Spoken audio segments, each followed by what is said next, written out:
morning. Thank you very much to the distinguished and diverse audience and the honored presence of the representative of the Ministry of Education and the National Commission of UNESCO, and to the President and the distinguished members of the panel and friends. First, I really need to apologize for your intolerance for this multilingual international aspect of our meeting, and I hope you can follow my English. If that's not the case, I will speak as slowly as I can and be very eager to speak and meet with you individually as well. I regret very much not preparing the Carol en français. Okay, well, my first task really is to welcome on behalf of UNESCO all of you and to celebrate the partnership with the University of Sousse. And in that respect, I would like to recognize Sana Harvey and some of the members of her team, and this goes from researchers to students and to all of you. It's an opportunity to welcome you to the UNESCO family, which is precisely what you are, and to join in on what is fascinating and very important work. And in my brief presentation, I'm going to try to justify that assertion about some of the important and fascinating work that's ahead of us together.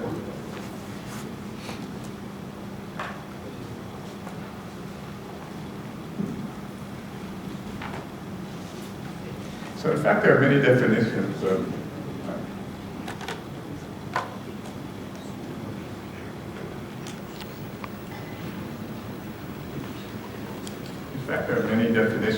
open education resources. I've put one on the screen which states that I'll read it. Is any educational resource that may be freely retained, reused, revised, remixed, redistributed while providing full recognition to authors and institutions. And a point that's important to make is that it's a recognition provided to authors and institutions. The way we interpret OER is as a mechanism to broaden the flexibility and choices of authors on how they wish to share their work. I'm going to go into some practical examples just to illustrate how OER is being used here and around the world.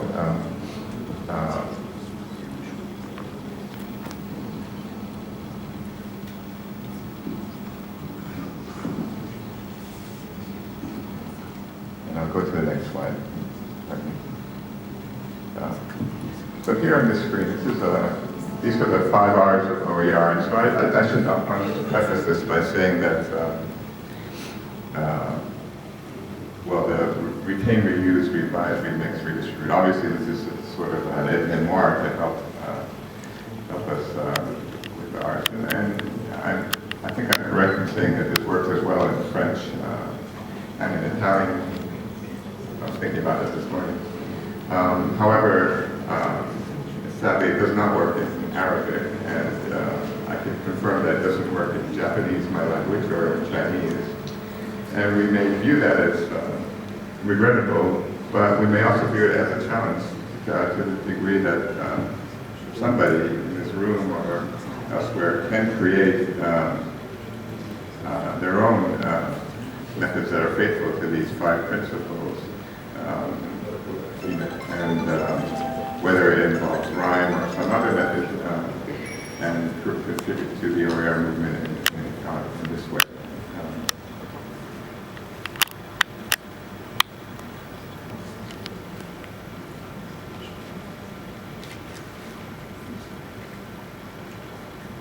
Now, with regard to these principles of OER, well, you know, it's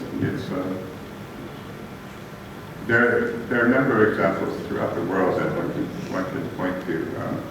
For example, one may use any combination of these five R's, as we say, and create OER. For instance, you may take a biology course or a business course on startups or tech firms from MIT and translate them simply into Arabic. It's free, it's legal. You may take a biodiversity course that you found and appreciated at some point in your education and adapt it to the case of Tunisia in terms of its ecosystems and what segments could be taken out, what segments can be moved. Another example might be to take a text, again, a text of good quality that's open licensed, and remix it using multimedia and other elements that would allow for people with disabilities or other less privileged groups to access the same type of material. And this happens in many contexts, obviously. And if we stop there and thought about OER in this context as a method for sharing and for demonstrating our fidelity to universal access to information, that might already be enough. I mean, it's a compelling movement in its own right. However, I can also put it in a broader context, and here I don't want to risk conflating open licensing with OER as such. But I can tell you that in 2005, there were approximately 50 million Creative Commons license items on the internet. 50 million is not a trivial number. 10 years later, the number, according to Creative Commons, our colleague, is 1.3 billion, which reflects a 25-fold increase in a decade. That's exponential. Something is happening in the world. And for instance, if you are to Google certain open educational concepts, whether it be supply and demand or mitosis, like cell division, or any mathematical equation, the Pythagorean theorem, for instance, by definition, it's not really owned by Pythagoras Jr. or if you Google these, you'll find many examples. Maybe the top examples that come out in Google will be open licensed items. In all, approximately, according to our Creative Commons colleagues, some 36 billion CC open licensed items were consulted last year. I believe these are 2015 statistics. So on the one hand, we see a large phenomenon out there. But on the other hand, from UNESCO's perspective, we see something else as well. We see that less than 20 countries have adopted frameworks, broad frameworks that have an open education policy. So in many respects, you, the people in this audience, are at the genesis, at the foundations of the OER movement, a movement that is growing at astonishing rates, analogous to the growth of the internet, the growth of broadband, the growth in the number of smartphones, which is maybe the ideal tool for accessing OER. Something very big is happening in this world, and it's something that we commend this institution for having the capacity to take a lead on. UNESCO is organizing the World OER Congress in 2017. It should be said that the term open education resources was first coined at a UNESCO meeting in 2002. It was just a year after MIT put all their courses online. And that's not astonishing from the point of view of UNESCO. UNESCO has always served somewhat as a think tank. You may know that the term sustainable development, development durable, was also coined first at UNESCO in 1968. World Heritage, Patrimoine Mondial, again. And ironically and importantly, so was droit d'auteur, copyright, the universal copyright symbol is a UNESCO convention. So many of these ideas have been generated through UNESCO, and those ideas in turn are generated through our partnership with UNESCO chairs such as this one. And it is in this respect that I'm going to come back full circle and describe to you why the chair is so important to the process moving forward. This meeting is exceptionally timely in this regard because we have a World Congress. This is the first step in 5 years. And it has we're going to attempt two principal things. One is to address the challenges and also address some of the innovations that going on towards mainstreaming OER. And there, quite frankly, the most important thing from the perspective of UNESCO is to convince high-level policymakers, not just through what we intuit to be, outstanding examples of OER in Tunisia or elsewhere, but to have the university-based knowledge and evidence-based studies that help us to point to where things are headed. They may point to some of the challenges as well, but in every instance, these challenges may be addressable. The second aspect of the OER World Congress is that it will link open education resources, this massive movement I just described, to the Sustainable Development Goals. And I'm going to bring to that. I'm already described what they are.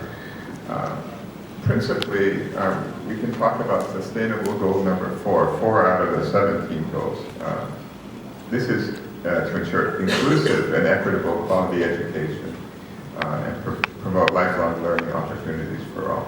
Well, that clearly sounds like something that OER can support, and UNESCO is entrusted by the member states of the United Nations as the lead agency for Sustainable Development Goals. UNESCO is also the only agency that deals with open education resources. So one way to look at the Sustainable Development Agenda is that it is by far let's say the largest and most universal normative framework in existence. It was debated and discussed at the highest levels of government at the UN General Assembly in 2015. At the same time, many countries are facing huge challenges in achieving the education goals, and the education goals in turn are a necessity, a requirement for achieving all of the SDG goals. And one may argue as well that OER, the knowledge that's generated and shared through OER, also contributes to each of the 17 SDG goals, certainly SDG 9, which deals with ICTs. So when we think about OER from a university perspective or a government policy perspective, that linkage is very important and it's very consequential. So that's just a note that I hope you'll keep in mind as we move forward with this discussion. As I said, this will be the second World OER Congress. The first was held in 2012. It produced a declaration, and the most operative portion of that is that publicly funded education should be openly licensed. Publicly funded education should be openly licensed. That sounds, logical. However, it's not the default position in many countries, in most countries. What that means in practice is that government may fund the creation of a textbook, let's say a physics textbook, and then the publisher who bid and received a good amount of funding to create the product, holds a copyright and resells it to the students. And from the point of view of UNESCO, this is not the ideal good stewardship of taxpayer money, your money, our money. It's a system that can be, where it has been adjusted, it's created enormous cost savings, and in many cases improved other outcomes, including retention, graduation rates, timing of graduation, and so forth.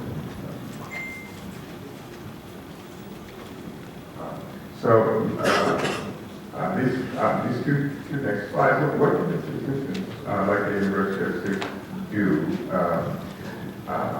Well, that's a discussion that's already progressed quite a bit, I think, in your year, and I recognize that you're all taking it very seriously. But broadly stated, you must first define what your institution or design industry that publishes as well textbooks and research articles. How will you openly license what your staff create? How will you do this? And as a backdrop, there are well over 100 institutions around the world that have done precisely this, from MIT to Harvard and so forth. So that's an area to address as a policy matter within your senior administration.